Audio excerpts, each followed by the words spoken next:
Yeah. Right? And I'm not playing no games. Yeah. Hey there, I'm Pops, and welcome again to the She-Hulk reaction. And wow, I called it the show about nothing for nobody because I'm not sure if anything is really happening. Nothing that we care about is happening, and I don't know who would want to watch this. The fall off of the show being talked about is insanely bad. I would love to. I wish there were actual numbers. I really wish there were because the tease for this was more interesting. Again, I know there was like a D23 thing and they're trying to promote the whole show, but they did it in a way that insinuated that in this episode we would finally get Daredevil and you would see this conversation about embracing your lawyer side and your superhero side. And like, oh, okay, well, wait a minute, we're actually going to get to some, the character will evolve into what we see in whatever version of the comic book we're going to choose from. They want it both ways and every ways in this show. So who knows what we're going to actually get. So no surprise, this episode is exceedingly short. We'll figure that out together. By the time the credits actually in the recap finish, we are left with we are 124 into the show. So let's say 122 or whatever. So almost a minute and a half before the show even starts. This is how this is. It's just there's just so little. If anyone watched the last episode or you watched my review, you know we ended up with the lawsuit. Titania served her papers that she was being sued for the use of the name She-Hulk. And this is what we get. We get this sort of like parody commercial of her beauty line. She-Hulk by Titania. Be strong, be beautiful, own who you are. Yeah, She-Hulk, She-Hulk, crappy products. And then you have sort of I am strength and I am beauty. And Jen sees a commercial. She drives to work. And we get to see more ads. Her cousin comes in. I'm making a killing selling these She-Hulk products. So he's her cousin. He's basically the nitwit that the family was like, you know, kind of excited for because he got promoted to a manager at Best Buy because we're mocking, you know, real life jobs and all of that. And he's like, well, you know, sign this, whatever. And by the way, you know, how you live your life is what people will see, whether or not you're portraying to them or not. So if you're just getting up in the morning, you're just in your jammies and your sweatshirt and you're eating a bowl of cereal on the couch with your feet up, you're not really the woman that you think you are that everybody's going to want to see and date and be around. So, and then when your other side of your personality comes out as you're just kind of witchy, which you are to poor Ched, that's what you get. And this is how clever they are. They think they're so clever that they do this for the credits. She-Hulk by Titania. Yeah.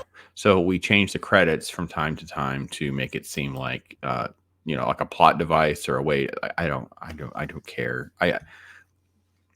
We're gonna get through this. There's only a few episodes left. Let's just be done with this and move on. This is sort of the least informative intro. Oh, her name is yeah, her name's there. Yeah, perfect.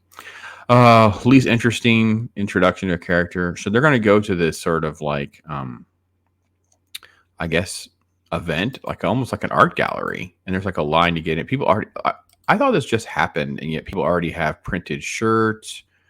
Yeah, we've got there's our little pink haired fan right here. With this one's got a shirt on, and they're all dressed like they, you know, got basically laundry that they wore at class that morning. So anyway, crappy products, jokes about. They're all basically the same named products, and the one of them had something about snakes. She like quote literally selling snake oil, and they move and they rush themselves to the front of the line because I want this to, you know, take all this down. I'm suing for you. She actually gets this is the thing I don't understand. This this girl just cuts in front and asks her to take a photo. And by the way, on the photo, can we see this? Is there a way to zoom? That photo does not look like this photo, like at all. Like there's green right here. I don't know. Maybe I'm missing something.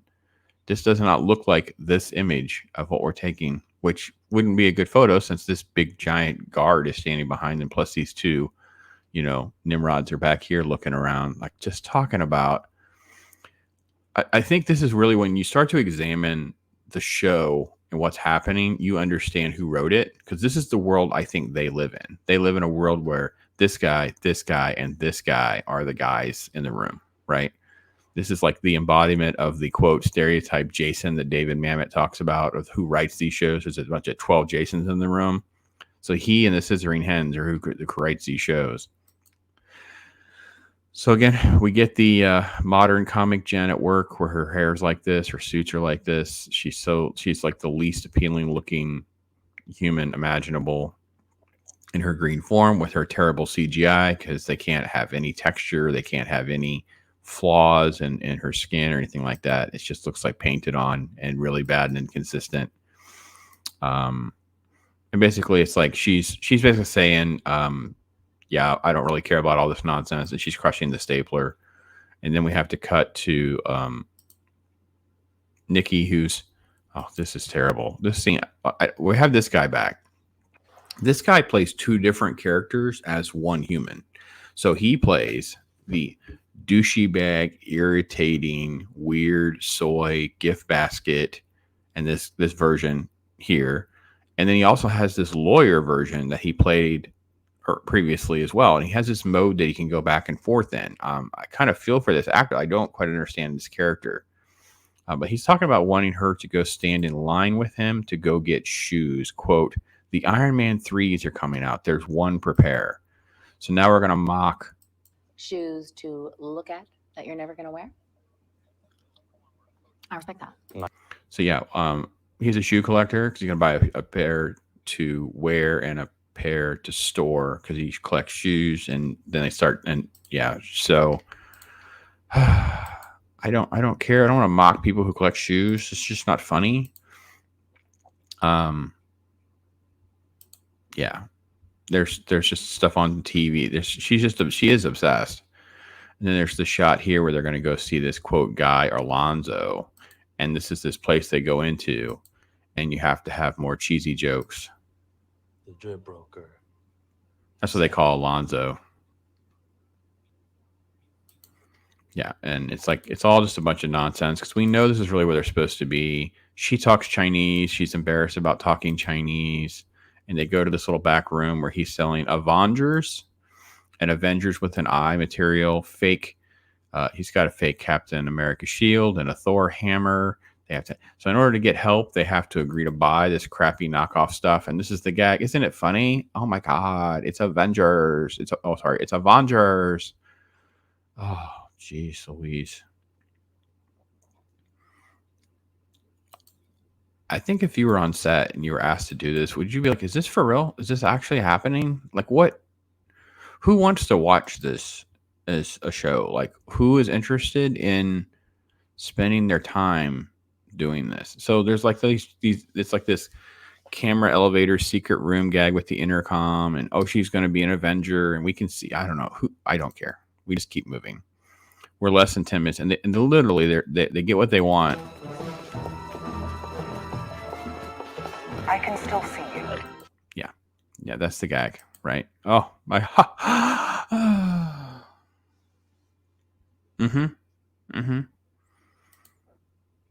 And then we got to cut to the old white guy who I guess is eating. I don't know, what is he eating? Is he eating some sort of nut or sunflower seeds or something? He's like very gross with his presentation here. I think he's eating sunflower seeds or something like that. And basically telling her, like, why is there a billboard? And she's like, well, that's not me. I'm being sued for my likeness. I don't really care. I don't want to know. You basically just need to take care of it. So she has to go. I guess she's going to go and deal with ultra witchy black lady. So if you wanted representation, you got it. And let me tell you what, if she represents you, boy, you're not fun to be around.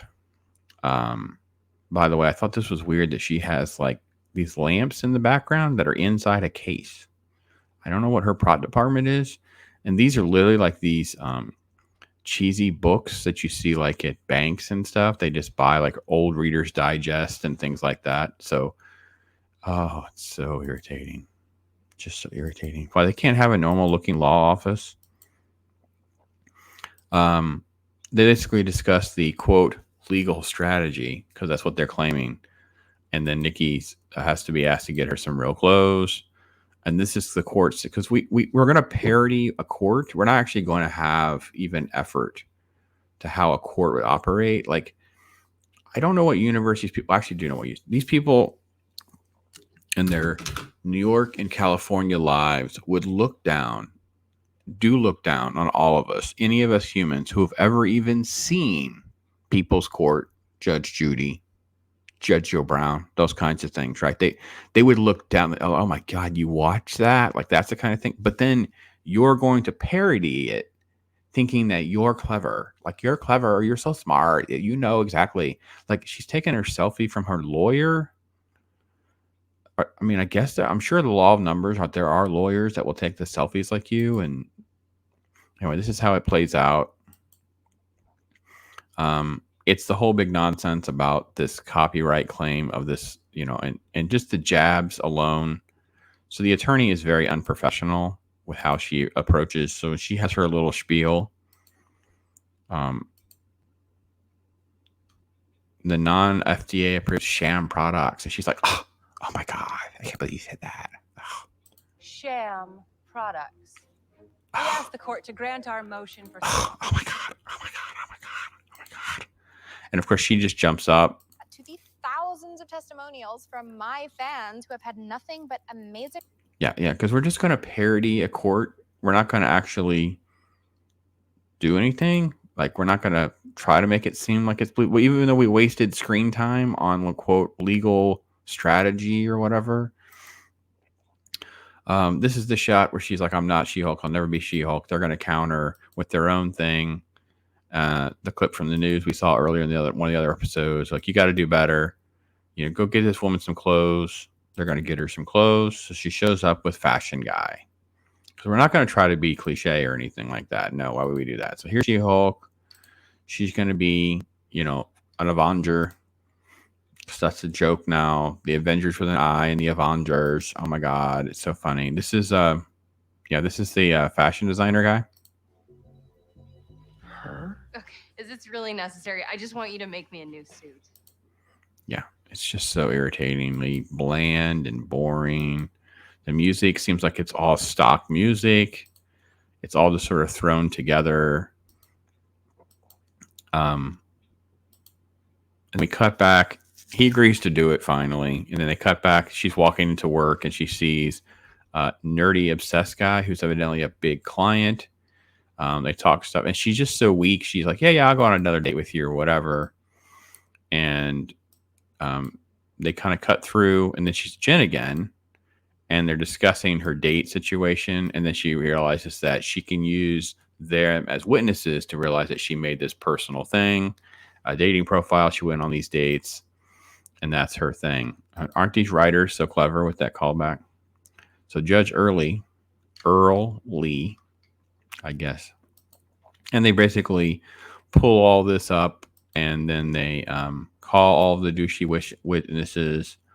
And I'm literally telling you, there's nothing that happens. This is literally like, let's see, cut to right about here. I think it's where right here before that. The guy. So you remember the guy she slept with? In light of this new... Oh, crap. I didn't go back far enough. Nothing happens. It's so fast. Okay, so yeah. But She-Hulk, She-Hulk's incredible. She's amazing. Yeah, so he's like, I didn't mean to be rude, but I wouldn't want to be with Jen. I don't want to be with She-Hulk. They dismiss the case. That's the episode. They go outside. I hate shows that do this where they're walking and they will not have a conversation like a normal person where they can talk. They have to have these moments where they stop and will talk face to face like this. I hate this. It's just an excuse to have the cameras change and things like that. Anyway, let's go have a drink. They're having drinks. And then it's like man shaming nonsense. It's more like that. And this came out earlier too with a comment about as all women want to be able to walk around outside and be safe or whatever. And it's just like, I can think of a couple times when my girls weren't allowed to be able to walk around or do what they wanted to do. One, was it dark because there was no security anywhere. So if someone did try to overpower her, they could. 2 was when there was like a certain organization's protest in 2020 that got too close to where they work. We were afraid that if she got off work, they'd be too close to it and she could end up in harm's way trying to drive home. So yeah, you know, that's when real women are feeling unsafe when they're in those types of situations. And if you're not, you're in a crappy neighborhood and you probably need to move. And then we cut to the scene. Yeah, he's been assigned. He agrees to make her a suit that can transform as she transforms. That's basically the gist of it, right? And then we also get because I'm a genius. We get this other shot. I made you a little something extra. And it's like this, and it's kind of like going to be that silver glittery dress because oh my god, and like, but that's been spoiled on all the footage. Like we all know what that is, and then you end up with this shot of what's in here. Thank you. Hello. Yeah, because this is what everybody wanted to see, and we weren't going to get to see. He's carrying a big hat box, and what's in the hat box? It's the yellow daredevil head, and he covers it up. And that's the end of the episode. And because of the daredevil head, we do not get after credit singer. I know you're sad, you're disappointed, but it was only, let's see, 24 minutes. So 24:30. So the episode was 23 minutes long. 23 minutes. 23 minutes of nothing. The show is a not funny show. The show is not a legal show. The show is not a commentary about women or women's rights, women's oppression, feminism at large. The show is not about Jennifer, except we are at episode 5, and I've given this more leeway than most other people. And like, it's going to be a journey of Jen accepting the She-Hulk persona and actually finding that she prefers to be She-Hulk and not Jen. That's the comic book character. She's the reverse. Bruce is trying to get a control of his inner monster. He has a multiple personality disorder that's dealing with all of that in the comic books. Jen, of course, had to have this happen to her so that it would save her life. It was sort of thrust upon her, but she ends up, I enjoy this more than my previous life. And then, of course, the Abomination, which I guess will probably return based on some of the clips. He volunteered to have it done to him, and then he can't transform back. They have changed all of these origin stories. They've changed all of this mythology within the canon of Marvel Comics. So I don't know why we're doing the show. I don't know what we're doing. It is literally nothing really is happening. The jokes are like they're not even for children. They're not this. You're making Miss Marvel look good. You're doing something wrong. Like something's wrong. If that's your writers. I watched it so you didn't have to. There you go. I got you caught up in less time than the show would have taken. And that's with my clips and everything else and my ramblings. So with that, let's just do Bob Ross and go on to the next video, shall we? Bob Ross, all I do is chill. My life is a thrill, for real, Bob Ross.